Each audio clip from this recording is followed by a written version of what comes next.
इतनी आसानी से इसका अंत नहीं होगा। यह कुछ देर में फिर उठकर खड़ा हो जाएगा। इसके सर को इसके धड़ से अलग करना होगा ताकि यह फिर से अपना शरीर वापस ना पा सके।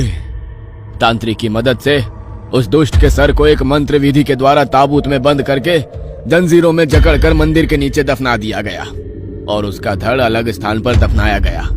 दोनों ताबूतों को मंत्रों की शक्ति से बांधा गया ताकि वह वापस बाहर ना आ सके। इतना होने के बाद भी उस सरकटे के अभिशाप से हमारे कबीले को मुक्ति नहीं मिली। पूरे कबीले में भयंकर महामारी फैल गई। लोग मरने लगे, पीने का पानी भी दूषित हो गया। कबीले के लोग इस जगह को अभिशापित मानने लगे और फिर ये जंगल छोड़कर चले गए। तो क्या ये जगह सच में शापित है? हाँ, आपने उसे बाहर निकालकर अच्छा नहीं किया। वो वापस आ गया है। अब उसे रोकना बहुत मुश्किल हो जाएगा। क्या बॉस, आप भी उसकी बातों पर यकीन कर रहे हैं? भूत प्रेत कुछ नहीं होता। मुझे तो लगता है इसने ही मर्डर किया है रोशनी का। सभी लोग उस लड़की की कहानी सुन रहे थे कि तभी उन्हें फिर से किसी की चीख सुनाई देती है। कोई जंगल की तरफ गया था क्या? हाँ सर, वो शैली मैडम को बाथरूम जाना था तो वो थोड़ा सुनसान जंगल की तरफ गई है। शिट, जल्दी चलो, ये लड़का सच बोल रहा है। शैली की जान को खतरा है। आप कुछ नहीं कर पाएंगे साहिब, वो ले गया होगा मैडम को। उनको छोड़ो, अपनी जान बचाकर निकल जाओ यहाँ से। ठीक है, मैं हेडक्वार्टर कॉल कर देता हूँ। चलो सब लोग बस में बैठो। बॉस अपना फोन बार बार ट्राई करते हैं लेकिन उनका फोन नेटवर्क एरिया में ही नहीं था। सभी अपने फोन चेक करते हैं लेकिन किसी का फोन काम नहीं कर रहा था। छोड़ो फोन को, सब लोग बस की तरफ चलो। वे सभी लपक कर बस की ओर जाते हैं और ड्राइवर बस स्टार्ट करता है। बस धीरे धीरे आगे बढ़ रही थी।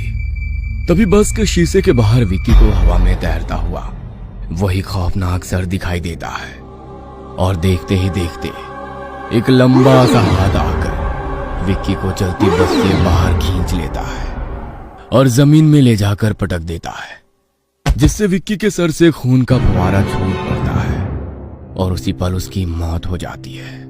ड्राइवर, बस को पूरी स्पीड में भगाओ, कोई भी सामने आए रुकना नहीं।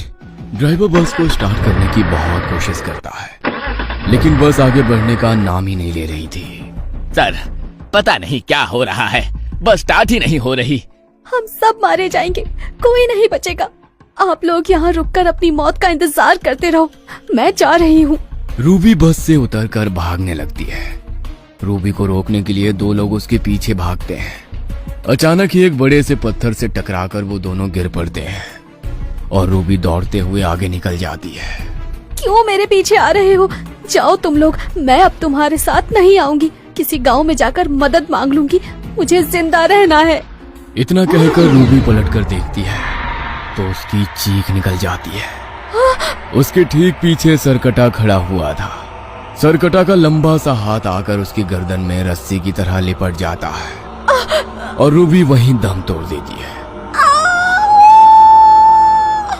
रूबी की लाश के कुछ ही दूर पर उन दोनों की भी लाश पेड़ से उल्टी लटकी थी जो रूबी के पीछे भागे थे।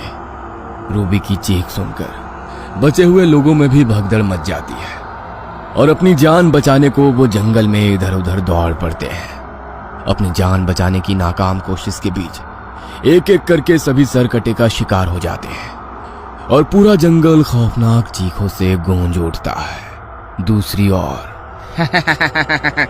हमारा जंगल तबाह करने का भुगतान तो करना ही पड़ेगा ना। कोयले के लिए सब तबाह करने चले थे ना, अब कोई यहाँ पैर रखने से भी डरेगा। पूरी कहानी नहीं जानना चाहोगे? बरसों पहले सरकटा को कैद करने के बाद सब कुछ सामान्य हो गया था। अचानक एक दिन हमारे जंगल में बहने वाली नदी का पानी पीकर सब बीमार होने लगे। नदी का पानी जहर बना वो सरकटा का अभिशाप नहीं था, जानबूझकर उसमें केमिकल मिलाया गया था ताकि उसे पीकर हम खुद मर जाएं और ये जंगल खाली हो जाए। जंगल के लिए अभिशाप सरकटा नहीं, वो लोग थे जो पैसों के लिए कुछ भी करने को तैयार हो जाते हैं। जिस तरह से सरकटा को कैद करने का मंत्र कबीले के पास था ना, वैसे ही उसे जगाने का मंत्र भी हमारे पास है।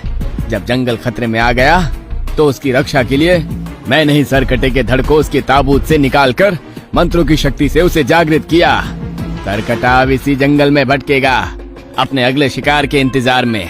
जो जंगल का शिकार करने आएगा खुद उसका शिकार बन जाएगा।